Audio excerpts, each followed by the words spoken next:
IMD के मुताबिक अगले 2 दिनों में बर्फबारी तेज हो जाएगी। आज से भारी बारिश की भी संभावना। बर्फ पड़ने से मौसम में बदलाव हुआ है। कश्मीर में लंबे समय से जारी ड्राई स्पेल खत्म हुआ। बारवान घाटी, सिंथन टॉप, रजदान पास और साधना टॉप पर ताजा बर्फबारी दर्ज की गई। जम्मू कश्मीर में बर्फबारी का इंतजार कर रहे लोगों को मिली है राहत। बर्फबारी से कश्मीर में पर्यटन कारोबार को बढ़ने की उम्मीद। शीतलहर और घने कोहरे की चादर ने राष्ट्रीय राजधानी दिल्ली को अपनी चपेट में ले लिया है। दिल्ली में छाया जबरदस्त कोहरा। कई इलाकों में धुंध के कारण धीमी हो गई है गाड़ियों की रफ्तार। दिल्ली में घना कोहरा छाने से कई इलाकों में विजिबिलिटी बड़ी कम हो गई है। घने कोहरे के बीच घिरा है इंडिया गेट। अयोध्या में भी दिखाई दिया कोहरे का कोहराम। धुंध के बीच सड़कों पर रेंगती हुई नजर आई गाड़ियां। दिल्ली में शीतलहर के कारण ठंड बढ़ने से तापमान में बड़ी गिरावट देखी गई। अधिकतम तापमान सामान्य से 5 डिग्री गिरावट के साथ ही 16.9 डिग्री तक पहुंचा। पंजाब और उत्तर प्रदेश में घने कोहरे से विजिबिलिटी कम हो गई है। हवाई सेवा पर सीधा असर। उत्तर प्रदेश के कई इलाकों में अगले 2 दिनों तक घने कोहरे का रेड अलर्ट जारी किया गया। कई इलाकों में 50 मीटर से भी कम हो गई है विजिबिलिटी। झारखंड के कुछ इलाकों में घने कोहरे का ऑरेंज अलर्ट जारी किया गया। 22 दिसंबर तक घना कोहरा छाए रहने का अनुमान। बिहार के दरभंगा में शीतलहर के साथ शुरू हो गई कड़ाके की ठंड। बचाव के लिए जलाए जा रहे हैं अलाव। आज प्रधानमंत्री मोदी के असम दौरे का दूसरा दिन है। डिब्रूगढ़ में 15,600 करोड़ रुपए की कई परियोजनाओं का करेंगे अनावरण। पीएम डिब्रूगढ़ में 10,600 करोड़ रुपए की लागत से बनने वाले एक नए अमोनिया यूरिया फैक्ट्री की आधारशिला रखेंगे। आज प्रधानमंत्री मोदी की डिब्रूगढ़ में रैली है। जनसमूह को संबोधित करेंगे। बीते शनिवार गुवाहाटी में प्रधानमंत्री मोदी का भव्य रोड शो। भारी संख्या में लोग शामिल हुए थे। भारत माता की जयकारे लगाए गए। प्रधानमंत्री मोदी ने लोकप्रिय गोपीनाथ बोरदोलोई अंतर्राष्ट्रीय हवाई अड्डे के लिए टर्मिनल 2 का उद्घाटन किया। करीब 4,000 करोड़ रुपए की लागत से बना ये टर्मिनल। प्रधानमंत्री मोदी ने अपने संबोधन में कहा कि असम की माटी और यहां के लोगों का प्यार मुझे लगातार प्रेरित करता है। प्रधानमंत्री मोदी ने कहा, जिससे नॉर्थ ईस्ट के विकास के लिए हमारा संकल्प और मजबूत होता है। आज असम के विकास में एक नया अध्याय जुड़ रहा है। इस दौरान प्रधानमंत्री मोदी ने नए टर्मिनल का निरीक्षण भी किया। असम के मुख्यमंत्री हेमंत बिस्वा शर्मा, उड्डयन मंत्री राममोहन नायडू समेत वरिष्ठ नेता भी मौजूद। पश्चिम बंगाल को प्रधानमंत्री मोदी ने 3,200 करोड़ रुपए की सौगात दी। नई विकास परियोजनाओं का किया उद्घाटन, रखी आधारशिला।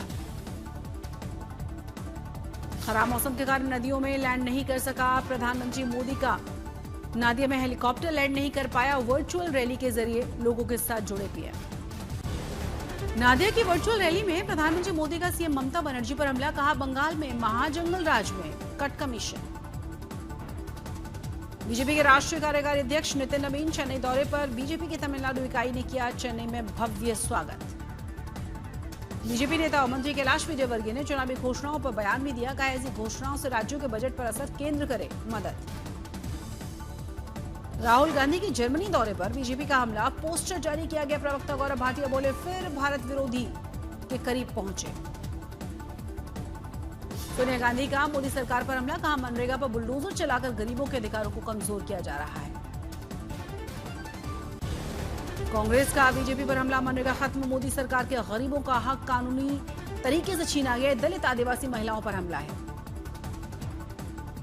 मनरेगा का नाम बदलने पर पंजाब सरकार ने बुलाई है विशेष विधानसभा। पंजाब सरकार के मंत्री हरपाल चीमा ने कहा, 30 दिसंबर पर चर्चा होगी। पंजाब सरकार के मंत्री हरपाल चीमा ने कहा, मनरेगा का नाम बदलने पर आपत्ति नहीं है। गरीबों के अधिकारों पर बीजेपी की नीयत पर सवाल जरूर कर रहे हैं। मनरेगा का नाम बदलने के मुद्दे पर जवाब में सीएम ममता बनर्जी ने कर्मश्री रोजगार योजना का नाम बदलकर किया है महात्मा श्री। कांग्रेस आज त्रिपुरा में जीराम जी बिल के खिलाफ विरोध प्रदर्शन करेगी। बांग्लादेश के हालात पर शशि थरूर ने कहा, बांग्लादेश में शांति और लोकतंत्र की वापसी जरूरी है। मौजूदा हालात दोनों ही देशों के लिए ठीक नहीं है। बांग्लादेश की घटना पर सिलचर में हंगामा। कछार में बीजेपी युवा मोर्चा के कार्यकर्ताओं ने जमकर विरोध प्रदर्शन किया। हिंदुओं के ऊपर अत्याचार के विरोध में बांग्लादेश के अंतरिम सरकार के प्रमुख का कानपुर बार एसोसिएशन के वकीलों ने पुतला फूंका। बांग्लादेश में हुई निर्मम हत्या के खिलाफ दरभंगा में विश्व हिंदू परिषद के लोगों ने किया है प्रदर्शन। बांग्लादेश और पाकिस्तान के झंडों को सड़क पर घसीटकर अपना विरोध जताया। बांग्लादेश में हिंदुओं पर अत्याचार के खिलाफ जेएनयू में एबीवीपी का प्रदर्शन, पुतला दहन करके भारत सरकार से सख्त कार्रवाई की मांग की गई। बांग्लादेश में हिंदू युवक दीपू चंद्रदास की पीट कर हत्या मामले में कानून प्रवर्तन एजेंसियों ने कुल 10 लोगों को गिरफ्तार किया है। हिजाब विवाद के बाद टीचर नुसरत प्रवीण ने ज्वाइन नहीं किया तिबली कॉलेज को। आज थी आखिरी तारीख और ये वक्त दे सकता है विभाग। नकाब विवाद पर सियासी घमासान जारी है। बिहार के झारखंड तक बयानबाजी तेज हुई है। मंत्री इरफान अंसारी ने कहा है कि सारी बुर्के वाली डॉक्टर्स को झारखंड बुला लें। झारखंड सरकार ने डॉक्टर नुसरत प्रवीण को 3 लाख रुपए वेतन, सुरक्षित पोस्टिंग और सम्मानजनक कार्य वातावरण देने का भरोसा भी दिया है। महिला के हिजाब को हटाने की कोशिश का वीडियो वायरल होने के बाद शशि थरूर बोले, ये सही नहीं है, महिलाओं का सम्मान होना चाहिए। राष्ट्रपति द्रौपदी मुर्मू ने गुजरात के सुनील देसाई को राष्ट्रीय ऊर्जा संरक्षण पुरस्कार से सम्मानित किया। लगातार 30वीं गोल्डन ट्रॉफी हासिल की। पटियाला हाउस कोर्ट में पीएफआई के 20 नेताओं के खिलाफ आरोप तय करने की सुनवाई हुई है। अगली सुनवाई 23 दिसंबर को है। एनआईए ने कहा है कि पीएफआई देश में शरिया लागू करने और भाजपा आरएसएस नेताओं को निशाना बनाने की साजिश में शामिल।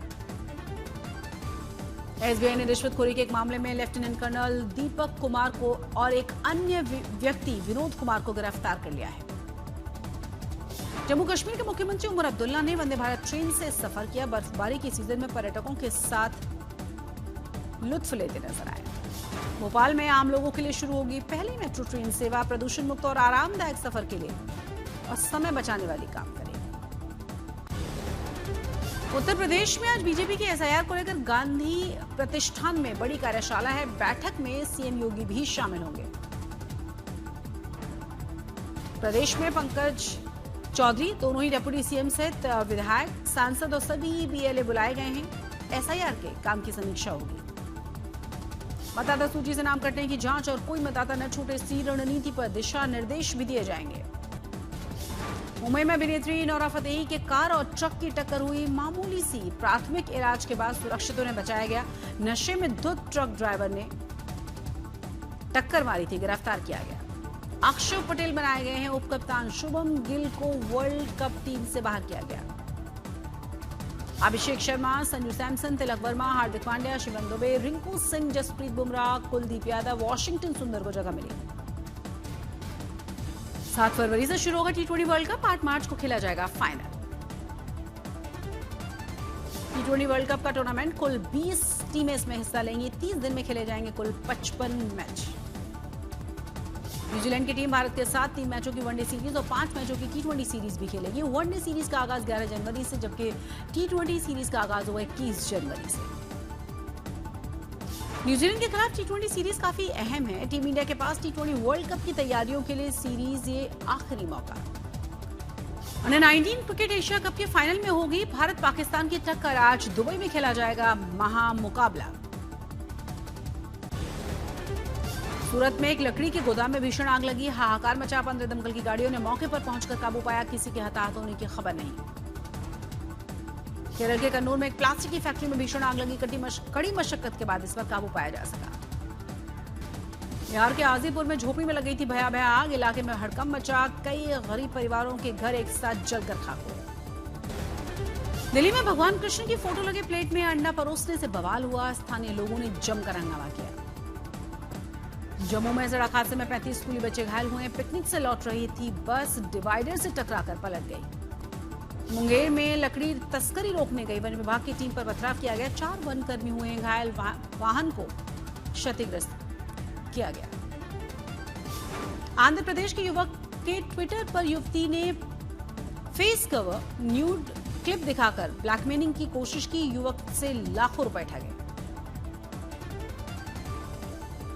रोहतक में हुई गैंगवॉर में फायरिंग, एक की मौत, 2 लोगों के घायल होने की खबर। मामले में एसपी सुरेंद्र भौरिया ने खुलासा किया। जबलपुर में रक्षा मंत्रालय के गन कारेज फैक्ट्री के पास लगातार बढ़ रही है तेंदुए की मूवमेंट। सीसीटीवी कैमरे की फुटेज सामने आई। भोजपुर में छुट्टी पर आए झारखंड पुलिस के हवलदार ने बदमाशों ने रेता गला, घर में सोते वक्त घटना को अंजाम दिया गया। जालौन में पीड़ित महिला से व्हाट्सएप चैटिंग दरोगा जी को भारी पड़ गई, आईजी ने निलंबित कर दिया है।